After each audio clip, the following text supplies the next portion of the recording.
నిజమే చెప్పండి. అబద్ధాలు చెప్పి నమ్మకం మాత్రం పోగొట్టుకోకండి.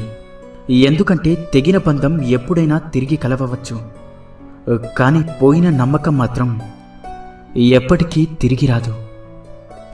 అందంగా లేదని భార్యని, అర్థం చేసుకోవడం లేదని భర్తని, నీకు అండగా ఉండడం లేదని తమ్ముణ్ణి, అహంకారం చూపుతున్నాడని అన్నని, ఆస్తి పంచడం లేదని అమ్మా నాన్నని, అవసరానికి ఉపయోగపడడం లేదని అక్కా చెల్లెల్ని, అవసరానికి వాడుకున్నాడని స్నేహితులని, అలా అందరినీ వదిలేసుకుంటూ వెళ్తుంటే చివరికి ఏదో ఒకరోజు మనం కూడా ఈ ప్రపంచాన్ని వదిలి వెళ్ళాల్సి వస్తుందేమో.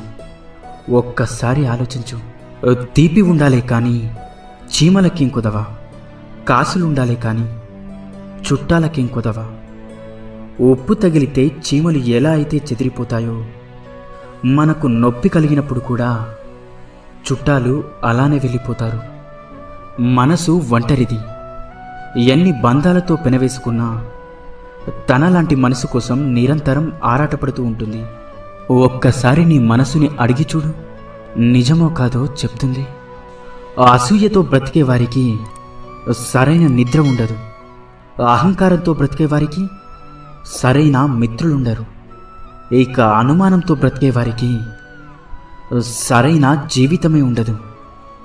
ఇకపై అబద్ధమే చెప్పకూడదు అని నిర్ణయం తీసుకున్నప్పుడే ఎవరో ఒకరు వచ్చి బాగున్నావా అని అడుగుతారు.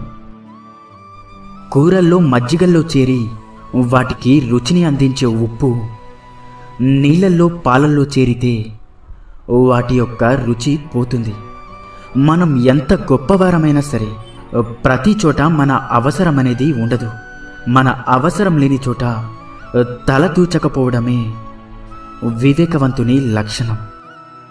వాడుకోవడం తెలిసిన వారికి వదిలించుకోవడం కూడా తెలుసు. జాగ్రత్తగా ఉండండి. సంతోషం అనేది ఎన్ని వేలు ఖర్చు పెట్టి ఎన్ని ఊర్లు తిరిగినా రాదు. మన అనుకునే వారితో ఒక్క 10 నిమిషాలైనా మనసు విప్పి మాట్లాడితే నిజమైన సంతోషం దొరుకుతుంది. రక్తం చుక్కలు చిందించకుండా మనిషిని మానసికంగా హింసించి చంపే ప్రమాదకరమైన ఆయుధం మాట. దానిని మూర్ఖుడు వాడిన తర్వాత ఆలోచిస్తాడు. తెలివైనవాడు ఆలోచించి మాట్లాడతాడు.